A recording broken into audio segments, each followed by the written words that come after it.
어, 목사가 둘이나 있는데 수요일 날 전도사님이 오전에 했던 거를 저녁에 또 하고 그러니까 부담이 돼서 제가 안 되겠어요. 그래서 저녁에 제가 웬만하면 수요일 날 제가 안 하려고 했는데 좀 이렇게 하게 됐습니다. 그래서 이제 룻기서 말씀을 이제 쭉 이제 강의하면서 은혜를 나누려고 합니다.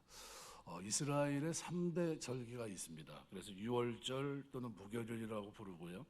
칠칠절 또는 오순절, 초막절 또는 수장절 이렇게 얘기합니다. 그래서 두 번째 절기가 유월절 이후 안식일이 7번 지난 다음에 오는 절기로 칠칠절이라고 하고, 유월절 이후 정확하게 50일째 되는 날의 의미로 오순절이라고도 합니다. 그래서 이스라엘 백성은 룻기서를 굉장히 좋아합니다. 그래서 너무나 좋아하는 나머지 첫 절기인 유월절과 마지막 절기인 초막절을 연결하는 오순절에 이 책을 즐거운 마음으로 읽었습니다. 그 책이 바로 룻기입니다. 그래서 오순절은 밀수와 계절이기 때문에 우리가 아는 대로 맥추절이라고도 부릅니다. 굶주림에 시달렸던 나오미와 룻이 모압을 떠났다 베들레헴으로 오자 그들이 맞이한 것은 풍성한 밀이었습니다. 그런 까닭에 이 절기에 이스라엘 백성들은 룻기를 읽었습니다. 그래서 룻기를 읽으면서 하나님의 은혜를 경험하죠. 그래서 오순절은 이스라엘이 십계명과 토라를 받은 날이기도 합니다. 굉장히 의미가 있는 날이고요. 하나님의 법을 버리면 굶주림과 죽음이 기다리지만 다시 하나님 말씀에 의지해서 하나님께로 회개하고 돌아오면 풍성한 축복이 기다린다라고 하는 내용을 담은 그 내용이 바로 룻기입니다. 굉장히 중요하죠. 그래서 하나님 백성들이 이 말씀을 읽으면서 하나님 앞에 나아가서 풍성한 은혜를 구했던 겁니다. 그래서 룻기 증손자인 다윗 왕이 오순절에 태어났고 또 오순절에 죽습니다. 그래서 이 이스라엘 백성은 오순절에 룻기를 즐겁게 읽었어요. 우리가 7월 첫째 주 맥주감사절을 지켰는데 이게 절박한 겁니다. 룻기서를 한번 좀 묵상하면 좋겠다 하는 생각을 가졌는데 입참에 한번 하자 해가지고 이제 룻기서 말씀을 이제 쭉 생각하려고 합니다. 그런데 이스라엘 백성이 룻기서를 사랑한 이유가 또 있습니다. 이스라엘의 가장 위대한 왕인 다윗을 태어나게 한 가문을 일으켰던 룻의 이야기가 여기 담겨 있기 때문입니다. 그래서 사사들이 통치하던 이스라엘 상황은 어떠했을까? 그들이 통치했던 시대는 이스라엘이 적과 꿀이 흐르는 가나안 땅에 들어와서 정착하려고 몸부림치던 시대입니다. 대략 한 350년 정도 됩니다. 그래서 사사시대는 인간적인 모습을 드러낸 기간입니다. 모세나 여호수아 같은 지도자들의 영도 밑에서 출애굽과 가나안 입성을 이루었지만 그들에게는 더 이상 그처럼 능력 있는 지도자가 없었고요. 그래서 그 결과 사람마다 자기 소견에 옳은 대로 행하는 그런 시대가 그들 앞에 열리게 됩니다. 사사기 17장 6절 보시면 그때 이스라엘의 왕이 없었으므로 사람마다 자기 소견에 옳은 대로 행하였더라. 21장 25절에도 그렇게 표현합니다. 그때 이스라엘의 왕이 없으므로 사람이 각기 자기의 소견에 옳은 대로 행하였더라. 실제는 누가 왕입니까? 하나님이 우리의 왕이신데 그런데 하나님을 의지하지 못했던 거죠. 이 사사시대의 특징은 왕이신 하나님을 대리해서 이스라엘 통치하는 지도자들, 이게 사사입니다. 하나님은 사사를 통해서 일을 하셨어요. 사사들은 하나님이 세우셨고 하나님의 능력을 주시고 하나님의 지시를 따라 나라를 다스리는 사람들, 이 사람들이 사사입니다. 그러니까 이스라엘 백성들이 하나님께 가까이 하면서 하나님의 뜻에 순종하면 하나님께서 좋은 사사들을 주셨습니다. 그런데 이스라엘 백성이 하나님을 저버리고 그들 마음대로 행하면 하나님은 사사들을 허락하지 않으십니다. 그럼 그때부터 어때요? 목자 없는 양이 돼버려요. 많은 경우 이스라엘 백성은 하나님도 없고 지도자도 없이 제멋대로 살게 됩니다. 영적으로 정치적으로 어려움을 겪습니다. 그 이유는 이스라엘이 하나님의 약속을 믿지 않았고 그 명령에 순종하지 않았기 때문입니다. 이 약속은 가나안 땅을 주시겠다는 것이었고 명령은 그 땅에 사는 원주민들을 처부수한 것이었습니다. 그런데 정작 이스라엘 백성들은 하나님의 언약을 저버렸고 가나안 족속을 받아줍니다.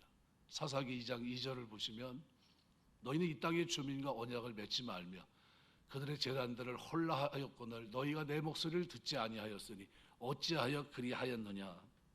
분명히 잘못된 겁니다. 두 번째 잘못은 가나안 족속들과 같이 살면서 그들과 통혼한 겁니다. 사사기 3장 6절에 보면 이렇게 말합니다. 그들의 딸들을 맞아 아내로 삼으며 자기 딸들을 그들의 아들들에게 주고 또 그들의 신들을 섬겼더라. 이것은 철저하게 하나님 명령을 거부한 겁니다. 신명기 7장에 보시면 1절부터 3절에 이렇게 말해요. 여룻바알이라는 기드온과 그를 따르는 모든 백성이 일찍 일어나 하룻샘 곁에 진을 쳤고 미디안 진영은 그들의 북쪽이요 모래 산앞 골짜기에 있었더라. 여호와께서 기드온에게 이르시되 너를 따르는 백성이 너무 많은즉 내가 그들의 손에 미디안 사람을 넘겨주지 아니하리니 이는 이스라엘이 나를 거슬려 스스로 자랑하기를 내 손이 나를 구원하였다 할까 함이니라. 이제 너는 백성의 귀에 외쳐 이르기를 누구든지 두려워 떠는 자는 길르앗산을 떠나 돌아가라 하라 하시니 이에 돌아간 백성이 2만 2천 명이요 남은 자가 10,000명이었더라. 이 사건은 결국 이 기드온을 들어서 하나님께서 하나님의 능력으로 구원하시는 그런 장면입니다. 그런데 이들이 이런 하나님의 능력을 경험하지 못했던 이유는 뭐죠? 정확하게 얘기한다면 이들이 하나님이 하지 말라고 한 것을 했기 때문입니다. 그래서 그들은 결혼을 하면서 섬기던 우상을 가져왔고 그리고 서서히 우상들을 섬기기 시작합니다. 그래서 신명기 7장 4절에 보면 이렇게 얘기해요. 여호와께서 또 기드온에게 이르시되 백성이 아직도 많으니 그들을 인도해 물가로 내려가라. 거기서 내가 너를 위해 그들을 시험하리라. 내가 누구를 가리켜 내게 이르기를 이 사람이 너와 함께 가리라 하면 그는 너와 함께 갈 것이요 내가 누구를 가리켜 내게 이르기를 이 사람은 너와 함께 가지 말 것이라 하면 그는 가지 말 것이니라 하신지라. 하나님 경고대로 그들이 이제 하나님의 그들의 신을 섬기게 되는 이제 부끄러운 모습을 보이게 되는데요. 그래서 3장 6절에 보면 그렇게 표현합니다. 그들의 딸들을 맞아 아내로 삼으며 자기 딸들을 그들의 아들들에게 주고 또 그들의 신들을 섬겼더라. 이게 결국 이스라엘 백성은 가나안 족속들이 가져온 우상을 섬기면서 하나님도 섬겼습니다. 이미 그 시대에 뭐죠? 종교다원주의예요. 그들은 여호와를 버렸습니다. 사사기 2장 13절 말씀대로 곧 그들이 여호와를 버리고 바알과 아스다롯을 섬겼으므로 이것이 사사시대의 특징입니다. 처음부터 확실히 하나님 말씀에 조건 없이 순종하지 않고 그 말씀을 가지고 타협했습니다. 그들과 공존을 결정했고 그 결정은 결혼으로 그리고 마침내는 다른 신을 섬기면서 하나님을 버리는 그래서 어떻게 보면 영적으로 어두운 시대가 열려졌습니다. 이처럼 어두운 때에 새벽같이 나타난 신앙의 여인이 있는데 이 사람이 룻입니다. 놀랍게도 조건 없이 하나님을 의지해요. 여러분 신앙생활을 하면서 조건 없이 하나님 의지할 수 있는 여러분 되시길 주의 이름으로 축원합니다. 이렇게 했으니까 내가 해야지 이게 아니라 롯은 뭐예요? 아무런 조건이 없어요. 사사시대 정황을 가만히 보시면요. 두 영도자들 사이에 있었던 중간 시대입니다. 한편으로는 모세, 여호수아 같은 탁월한 지도자들이 이스라엘 백성을 이끌었고요. 한편으로는 사울과 다윗과 같은 큰 지도자들이 이스라엘을 다스렸던 어떻게 보면 이 두 그룹의 지도자들 사이에 처한 시대에는 이런 영웅 호굴들이 나오지 못했습니다.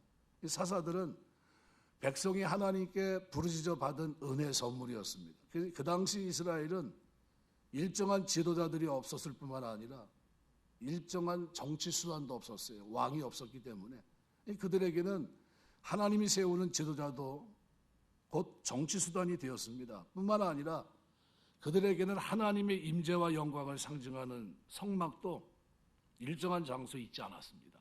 이 성막은 굉장히 중요한 것인데 하나님이 일찍이 성막에서 이스라엘 만나 주셨고 거기서 그들이 행할 바를 지시해 주겠다고 분명히 약속하셨습니다. 그래서 출애굽기 25장에 보면 22절에 이렇게 말합니다. 거기서 내가 너와 만나고 속죄소 위 곧 증거계 위에 있는 두 그룹 사이에서 내가 이스라엘 자손을 위해 내게 명령할 모든 일을 내게 이르리라. 신약으로 말하면 뭐죠? 교회입니다. 여러분이 교회에서 기도하고 교회에서 은혜 받게 되시길 주의 이름으로 축원합니다. 에스겔이 본 환상은 어디죠? 교회에서 생수의 강이 흘러나가는 거예요. 굉장히 중요합니다. 그래서 종족 외국의 지배자들의 눈치를 보면서 그들이 가져온 우상을 섬기고 이스라엘 백성들은 하나님을 규칙적으로 일정한 장소에서 만나지 못하고 그리고 아무런 지시도 받지 못했던 겁니다. 왜요? 기도하는 집인데, 그죠? 거기서 하나님의 임재를 경험하고 체험해야 되는데 정작 그러지 못하는 거예요. 우리가 우리 시대에 살아가는데 요즘 사람들이 전전합니다. 다른 교회 다니시는 분들이 우리 교회 와서 뭐라고 얘기하냐면, 여기서 좀 기도 좀 할 수 있을까요? 이렇게 물어보는 사람이 있어요. 황당해요, 어떤 때는. 왜요? 와서 하시면 되죠. 왜? 뭐 다른 데 뭐 문제가 있나요? 이렇게 문이 다 닫혀서 들어갈 수가 없습니다. 이렇게. 큰 교회도 문을 다 닫아 놓는데요. 아무도 못 들어가게. 내 집은 누가 기도하는 집이라고요? 만민이 기도하는 집이에요. 누구든지 들어가서 하나님을 배울 수 있도록 해야 되는데 그게 잘 안 돼요. 우리 시대에도. 그래서 언제나 오시라고 얘기를 합니다. 이스라엘 백성은 하나님이 선물로 주신 사사들 밑에서 그런 대로 먹고 살만하면 다시 등을 등집니다. 그때마다 하나님은 진노하셨고 여러 가지 어려움에 그들을 빠지게 하십니다. 그런 이유 때문에 이스라엘 백성은 때로는 외세 침공도 받았고 때로는 내부적인 큰 갈등도 겪었고요. 그러는 사이에 그들은 굶주림도 그리고 학대도 그들에게 비일비재했습니다. 그처럼 어려운 상황에 빠지면 그들이 다시 하나님께 부르짖고 하나님은 다시 그들에게 은혜를 베푸십니다. 그래서 사사기 전체 내용을 네 단어로 우리가 축약해서 얘기할 수 있는데 바로 죄, 그리고 고난, 간구, 구원입니다. 죄를 지면 고난이 다가오고 고난이 다가오면 부르짖게 되고 부르짖으면 사사를 통해서 구원하시는 거죠. 죄를 범하면 하나님의 징계를 받아 고난 속에 푹 들어갑니다.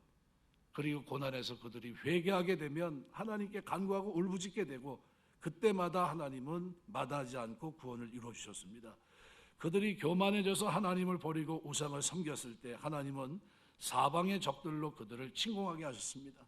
그래서 가만히 보면 사사기 전체에서 이렇게 보면요, 북동쪽에는 메소포타미아가 있었고요. 사사기 3장 7절 보시면 이스라엘 자손의 여호와의 목전에 악을 행하여 자기들의 하나님 여호와를 잊어버리고 바알과 아세라를 섬겼다. 여호와께서 이스라엘에게 진노하셔서 그들을 메소포타미아 왕 구산 리사다임의 손에 파셨으므로 이스라엘 자손이 구산 리사다임을 8년 동안 섬겼다. 이게 북동쪽에 있고요. 북서쪽에는 가나안이 있습니다. 사사기 4장 2절. 여호와께서 하솔에서 통치하는 가나안 왕 야빈의 손에 그들을 파셨으니 이게 누가 했다고요? 여호와께서 그들을 파십니다. 이 고통이 오는 거죠. 동쪽에는 모압과 암몬이 있습니다. 그래서 사사기 3장 12절 보면 이렇게 말합니다. 이스라엘 자손이 또 여호와의 목전에 악을 행하니라. 이스라엘 자손이 여호와의 목전에 악을 행함으로 여호와께서 모압 왕 에글론을 강성하게 하사 그들을 대적하게 하시매 에글론이 암몬과 아말렉 자손들을 모아가지고 와서 이스라엘 쳐서 종려나무 성읍을 점령한지라. 10장 7절에도 여호와께서 이스라엘에게 진노하사 블레 사람들의 손과 아몬 자손의 손에 그들을 파시매, 그러니까 죄를 졌을 때 우상을 섬겼을 때 사방적으로 오게 하십니다. 그래서 모압 암몬은 동쪽에 있고요.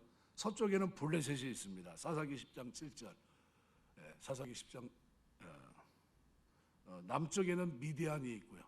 이스라엘 자손이 또 여호와의 목전에 악을 행하였으므로 여호와께서 7년 동안 그들을 미디안 손에 넘겨줬다.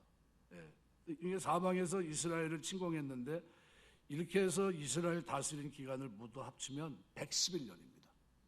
굉장히 많은 시간이죠. 그러니까 이스라엘 백성은 지금 현대 우리하고 비슷합니다. 그래서 하나님을 알지 못하는 야만인들의 지배를 받으면서 양식과 가축을 빼앗기면 그들은 그제서야 하나님께 부르짖습니다.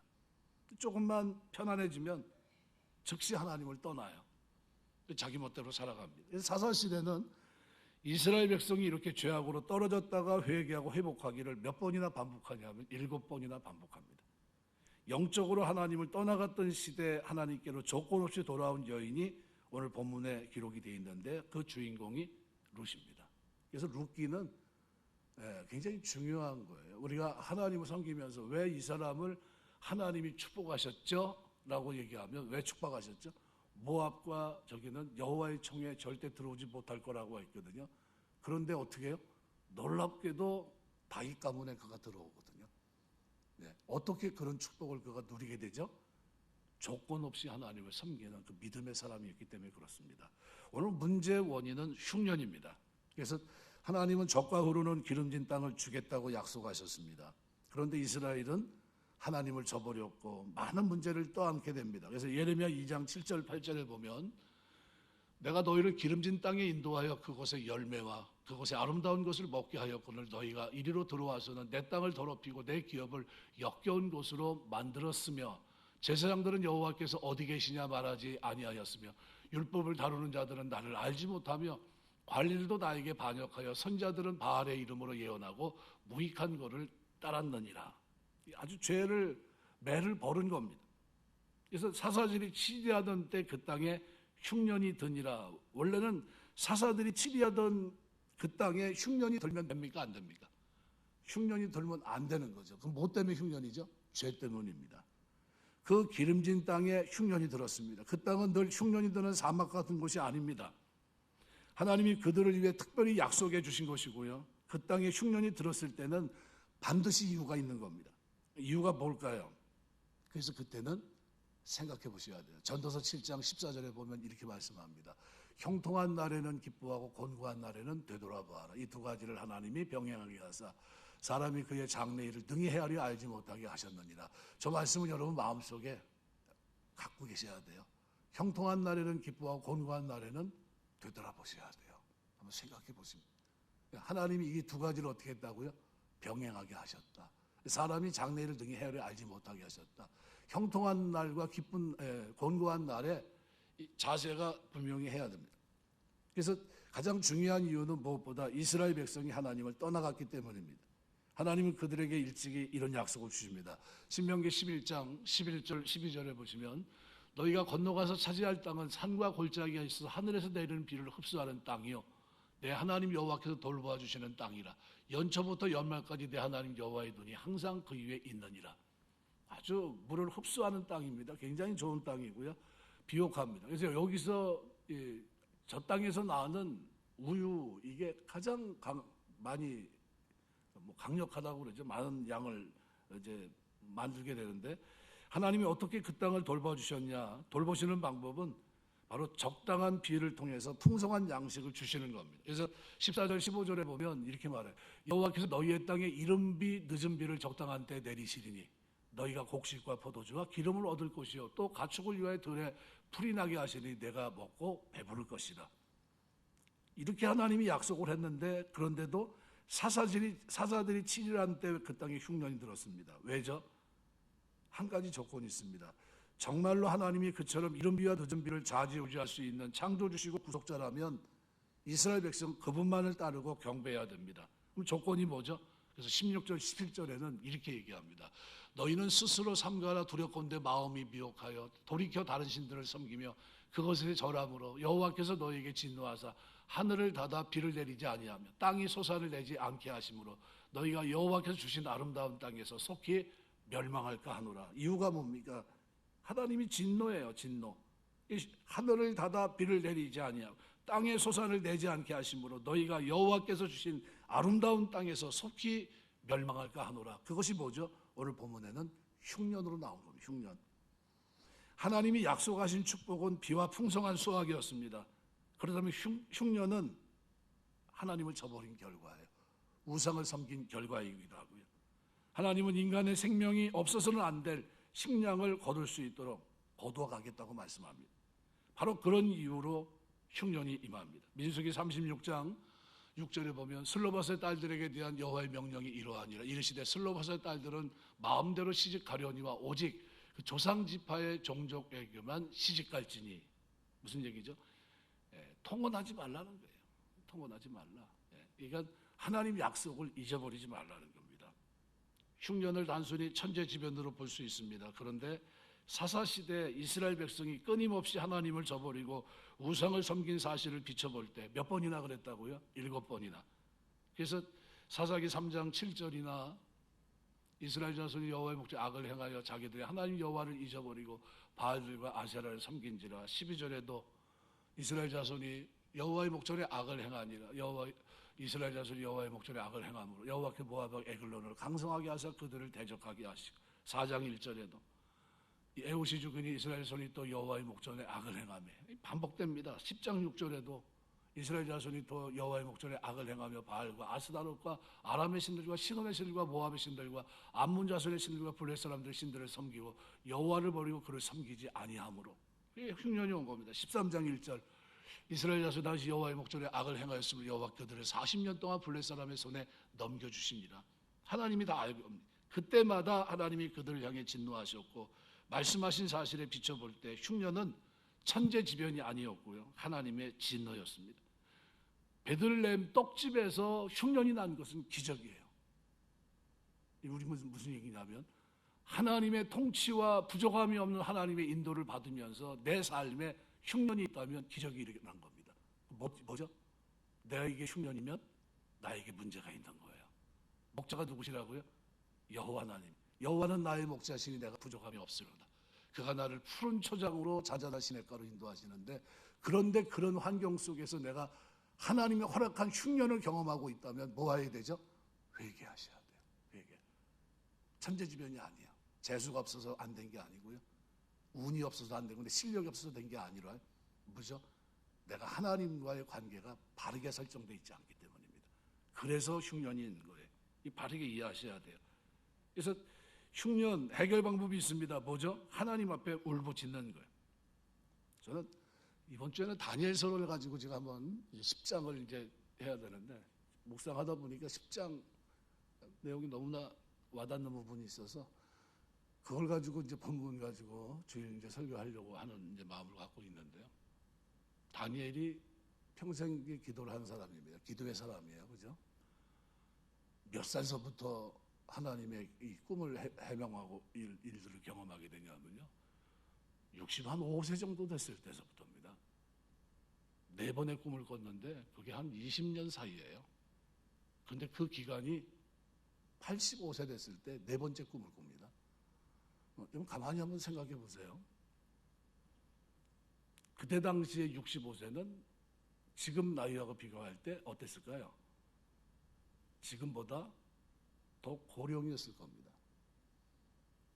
굉장히 나이가 먹은 그 시간인데, 그때 그가 뭐 하고 있죠? 금식하며 기도하고 있습니다. 그리고 영적으로 깨어있는 모습이고요.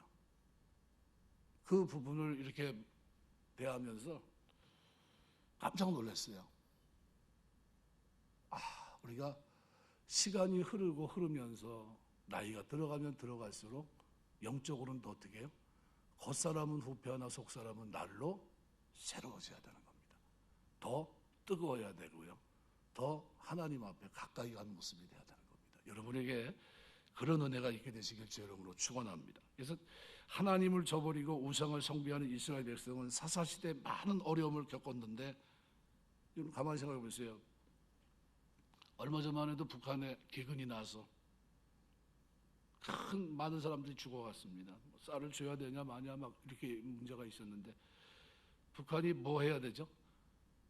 회개해야 돼요. 우상 숭배하고 있잖아요. 우상 숭배한 나라들마다 다 하나님 지금 무너뜨리고 있습니다. 회개하면 하나님이 길을 열어주세요.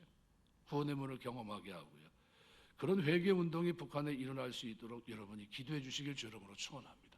하나님 거기 그 사람들 우상 숭배하면서 목숨을 걸고 신앙을 유지하고 살아가는 그들이 돼야 되는데, 그러지 못하고 우상을 섬기면서 살다 보니까 그렇게 됐다는 거예요. 근데 그게 얼마나 비참한 거냐면요, 살아서는 굶주림에 그렇게 죽어가고요, 죽어서는 영원한 심판을 받아요. 그래서 히브리 10장 31절에 보면 살아계신 하나님의 손에 빠져 들어가는 것이 무서울진저, 마지막에 심판을 받는다면 이거는 뭐하고 바꿀 겁니까? 바꿀 길이 없어요. 그래서 저는 오늘 본문을 쭉 보시면서 여러분이 꼭 기억할 것 한 가지 생각하면서 이제 말씀을 정리하려고 합니다. 가장의 신앙은 가정의 운명을 결정합니다. 여러분 신앙을 처음 가정에서 내가 가진 사람이라면 그 사람의 신앙의 가장이에요. 그 사람이 영적으로 깨어 있어야 됩니다. 신앙적으로 하나님께서 당신의 백성을 책임져 주실 것이라는 사실에 대한 불신, 또 하나님의 징계를 인간적인 방법으로 피해보고자 하는 엘리멜렉의 불신앙, 이런 것들이 결국은 이 가정을 벼랑 끝으로 몰아갑니다. 모압으로 내려갔어야 되나요? 내려가지 말았어야 돼요. 차라리 가정이 그때 뭘 했어야 되죠? 흉년의 원인을 파악하고 회개했어야 돼요. 하나님의 도움을 구했어야 됩니다. 하나님 앞에 엎드렸어야 돼요. 그런데 그렇게 하지 않아요. 그래서 그 결과가 3절 5절인데요. 내려가서 어떻게 됐죠? 나오미의 남편 엘리멜렉이 죽고 나오미와 그 두 아들이 남았으며, 그런데 5절에 보면 말론과 기론 두 사람이 다 죽고 그 여인은 두 아들과 남편의 뒤에 남았더라. 이렇게 돼요. 어떻게 됐죠? 영적인 것을 깨닫지 못하고 살다가 결국은 하나님을 떠나 우상을 섬기는 지역에 자리 잡고 안주하다가 결국은 다 어떻게 됐습니까? 남편도 두 아들도 다 죽은 겁니다. 가정의 완전한 몰락입니다. 창세기 6장 9절에 보면 이것은 노아의 족본이라 노아는 의인이요 당대 완전한 자라 그는 하나님과 동행했다 이렇게 표현합니다. 노아는 의인이요 당세 완전한 자다. 하나님과 동행했다. 노아가 그 가정의 가장입니다. 가장이 제 역할을 한 거예요. 아브라함의 가정도 아브라함으로 말미암아 항상 하나님의 보호하심과 인도하심 가운데 부족한데도 불구하고 믿음을 쫓아 말씀을 쫓아갔을 때 그 가정을 하나님 붙드십니다. 그리고 세워주시고요. 그리고 반드시 말씀대로 일으켜 주셨어요. 여러분, 가장이 중요한 겁니다. 믿음을 가지고. 그런데 북이스라엘 초대 왕이었던 여로보암의 가정은 가장이 그가 불신앙과 범죄로 인해서 가족 중 단 한 사람도 살아남지 못하는 완전한 멸문을 당합니다. 열왕기상 15장 29절 30절. 왕이 될 때 여로보암의 온 집을 쳐서 생명 있는 자는 한 사람도 남기지 아니하고 다 멸하였는데 여호와께서 그의 종 실로 사람 아히야를 통하여 하신 말씀과 같이 되었으니 이는 여로보암이 범죄하고 또 이스라엘에게 범하게 한 죄로 말미암음이며 또 그가 이스라엘 하나님 여호와를 노엽게 한 일 때문이었더라. 완전히 망합니다. 아합의 가정은 어떻습니까? 열왕기하 9장 7절부터 10절에 보면 너는 내 주 아합의 집을 치라. 내가 나의 종 곧 선지자들의 피와 여호와의 종들의 피를 이사벨에게 갚아주리라. 아합의 온 집이 멸망하느니 이스라엘 중에 매인자나 노인자나 아합에게 속한 모든 남자는 내가 다 멸절하되 아합의 집은 느밧의 아들 여호보람의 집과 같게 하며 아히야의 아들 바사의 집과 같게 할지라. 이스라엘 지방에서 개들이 이세벨을 먹으리니 그를 장사할 사람이 없으리라 하셨느니라 하고 곧 문을 열고 도망하니라. 누가 중요하죠? 신앙을 가진 그 사람의 믿음이 중요한 겁니다. 여호수아 24장 15절은 이렇게 말합니다. 같이 읽겠습니다. 만일 여호와를 섬기는 것이 너에게 좋지 않게 보이거든 너희 조상들의 강 저쪽에 섬기던 신들이든지 또는 너희가 거주하는 땅에 있는 아모리 족속의 신들이든지 너희가 섬길 자를 오늘 택하라. 오직 나와 내 집은 여호와를 섬기겠노라 하니. 여러분, 여호수아의 신앙 고백인데요. 우리 신앙생활하면서 오직 하나님만 섬기는 여러분 되시길 주의 이름으로 축원합니다. 사도행전 10장 2절은 이렇게 말씀합니다. 그가 경건하여 온 집으로 더불어 하나님을 경외하며 백성을 많이 구제하고 하나님께 항상 기도했다. 고넬료에 대한 얘기입니다. 경건하여 온 집으로 더불어 하나님을 경외하며. 여러분 가정이 온 집으로 더불어 하나님 경외하는 가정 만들게 되시길 주의 이름으로 축원합니다. 그래서 성도는 떠나서는 안 될 자리가 있습니다. 그죠? 그 자리가 어디죠? 약속의 땅이에요. 약속의 땅. 교회를 떠나서는 안 됩니다. 오늘 아까 오전에 예배드리고 가신 분이 그런 얘기를 하시더라고요. 20세까지는 제가 열심히 교회 다녔는데 결혼하고 지금 40이 다 넘었는데 그런데 20년 동안 불교를 섬기다가 2년 전에 이제 다시 돌아와서 이제 예배드리고 회개하고 기도하고 이러고 있는데 남편하고 당신은 불교지만 나는 이제 예수 믿겠다고 그러면서 이제 힘든 이 과정을 잠깐 얘기를 하시더라고요. 그래서 내가 떠나는 안 될 자리를 떠났다가 돌아온 겁니다. 근데도 돌아오면 하나님 은혜 주세요. 예레미야 17장 5절은 이렇게 말합니다.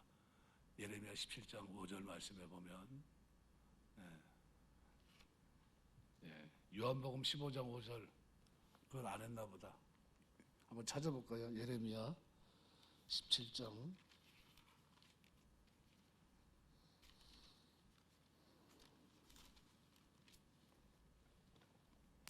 5절 여호와께서 이와 같이 말씀하시니라. 무릇 사람을 믿으며 육신으로 그의 힘을 삼고 마음이 여호와께서 떠난 그 사람은 저주를 받을 것이라 그랬습니다. 마음이 여호와께서 떠나가면 저주를 받아요. 요한복음 15장 5절 말씀을 한번 볼까요? 네, 그것도 아직 안 돼 있는 것 같다. 요한복음 15장 5절. 나는 포도나무여 너희는 가지라. 그가 내 안에 내가 그 안에 거하면 사람이 열매를 많이 맺나니 나를 떠나서는 너희가 아무것도 할 수 없습니다. 그죠? 우리가 주님을 떠나서는 아무것도 할 수 없고요. 교회를 떠나서는 아무것도 할 수, 말씀을 떠나서는 아무것도 안 돼요. 오직 주와 동행하는 유일한 길은 뭐예요? 교회와 말씀, 그리스도 안에 있는 겁니다. 누가복음 15장 탕자의 비유를 보면 탕자가 아버지 품을 떠났어요. 되는 게 하나도 없어요. 그러나 다시 돌아오고 회개할 때 무슨 역사가 일어나죠? 회복의 역사가 일어납니다. 말씀을 맺겠습니다. 가정의 신앙은 가정의 운명을 좌우합니다. 오늘 사사시대에 엘리멜렉과 그 가족이 모압으로 이주하는데 잘못된 선택이었어요. 흉년 회개했어야 됩니다. 그러지 않았죠. 그리고 내려갔습니다. 어떻게 됐죠? 바르게 판단하지 못한 그 남자들이 다 말씀에 예고한 대로, 예시한 그대로 다 죽었어요. 그리고 흉년이 든과 같은 기쁨이란 이런 거는 정반대 슬픔, 마라, 괴로움을 가지고 올라옵니다. 그렇지만 하나님 앞에 돌아왔을 때 하나님은 다시 이 기쁨을 회복시켜요. 그런데 조건 없이, 그런 시대에 조건 없이 민족을 떠나서 어머니가 섬기는 그 하나님을 섬기겠다고 쫓아온 롯이라는 한 여인의 모습이 거기서 두드러집니다. 대부분의 사람들은 다 어떻죠? 희노애락이 있는 것처럼 죄와 고통과 회개와 그리고 하나님의 구원을 맛보며 사는 세상 속에서, 그런데 철저하게 오직 한 가지 풍족함이 없음에도 불구하고 비어 있음에도 불구하고 하나님만 의지하겠다고 하면서 나옵니다. 하나님 말씀의 가치를 가지고 살겠다고 뛰쳐나왔어요. 모함 여인이, 여호와의 종에 들어갈 만한 자격도 없는 여인이, 하나님 말씀을 지킬 만한 자격도 없는 여인이 뛰쳐나왔어요. 그런데 그 여인을 하나님은 섭리 가운데 인도하시고요, 계대결혼법에 의해서 보아스를 만나 결혼하게 하시고 열매를 맺게 하시고, 그리고 이 땅에 그리스도가 오시는 길을 예비하는 축복의 반열에 설 수 있도록 하나님이 은혜를 베푸셨던 겁니다. 우리가 신앙생활을 하면서 늦지 않았다는 사실을 항상 기억하세요. 흉년, 그때는 뭐 해야 되죠? 회개하셔야 돼요. 회개하면 하나님 풍족하게 하시고요, 돌아오면 회복시켜 주시고요, 그리고 하나님이 비어 돌아온 그들이라 할지라도 이 땅에서 남은 생애를 가장 아름답고 복되게 하나님과 동행하며 하나님 앞에 예배자로 이 땅을 살 수 있도록 은혜를 주시는 줄 믿습니다. 그런 은혜가 오늘 룻기서를 묵상하는 중에 저와 여러분의 삶 속에 충만하게 임하게 되시길 주의 이름으로 축원합니다. 기도하겠습니다. 하나님 은혜